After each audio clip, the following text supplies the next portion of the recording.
Honorable Kakembo.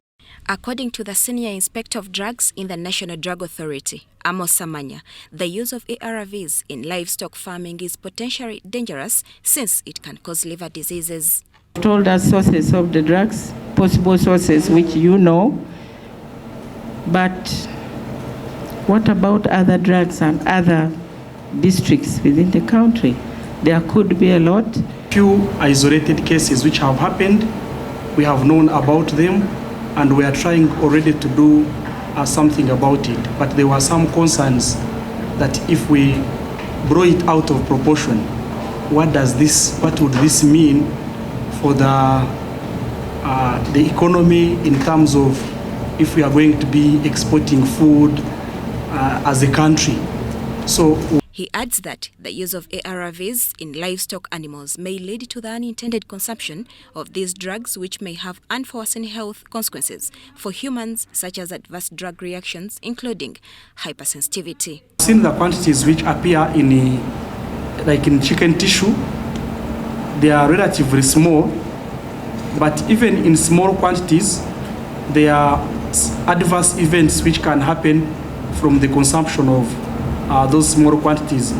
If, for example, someone has hypersensitivity to a particular drug, like a fatten, if you take it even in small quantities in chicken, you can still get a hypersensitivity reaction. So sometimes some of the effects we might be seeing in people, someone is just consuming food, then all of a sudden they get an unexpected reaction. It could be coming from some of these drugs which are being used. Information that farmers use ARVs to fatten pigs and chicken was revealed 10 years ago in 2013, but when NDA was asked why the public was not warned, this is what they had to say. Now, when you say that drugs are picked from the centers, the patients themselves sometimes even go to the centers, some of these centers, and get the drugs not delivered. NDA, however, says they have subsequently instituted sensitization programs targeting both the public and farmers.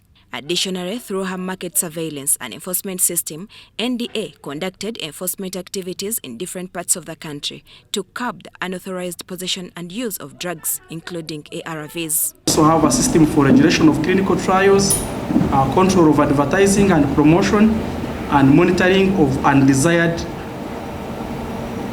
effects, and then promotion of rational use of drugs. Shamim Naiga and Gloria Gwitabinji, Parliament.